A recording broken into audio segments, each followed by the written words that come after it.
Hello दोस्तों। राजा और उसकी दो पत्नियों की कहानी।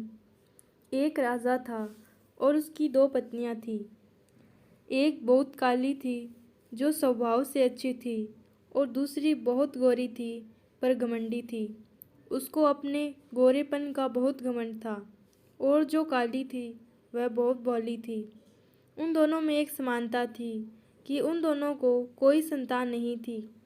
राजा बहुत दुखी रहता था क्योंकि उसको लगता था कि मेरी भी कोई संतान होनी चाहिए, मेरा वंश कैसे चलेगा। राजा अपनी दोनों पत्नियों से बहुत प्यार करता, पर राजा की पसंदीदा पत्नी गोरी वाली थी, लेकिन उसने कभी भी दोनों पत्नियों में भेदभाव नहीं किया। राजा की जो गोरी पत्नी थी वह बहुत घमंडी और झगड़ालू थी। घर के सब काम राजा की काली पत्नी से करवाती और वह बेचारी सब काम कर लेती थी, पर राजा को कुछ नहीं बताती।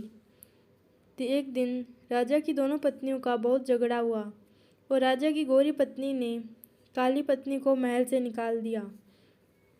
काली रानी ने राजा को सारी बातें बताई और राजा ने उसे कहने लगा कि मैं तुम्हारे लिए अलग महल बनवा दूंगा, तुम उस महल में रहना।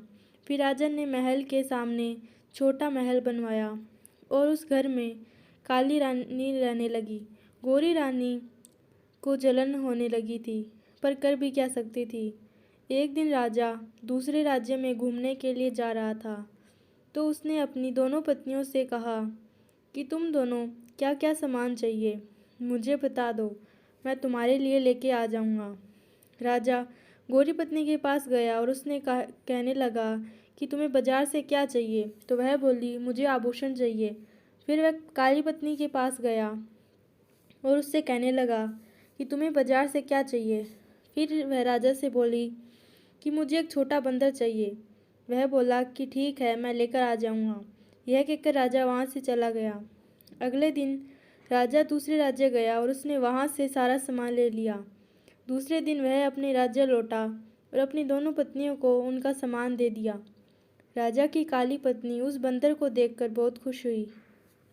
वह उस रानी का सारा काम करता था और उसके साथ खेलता भी था।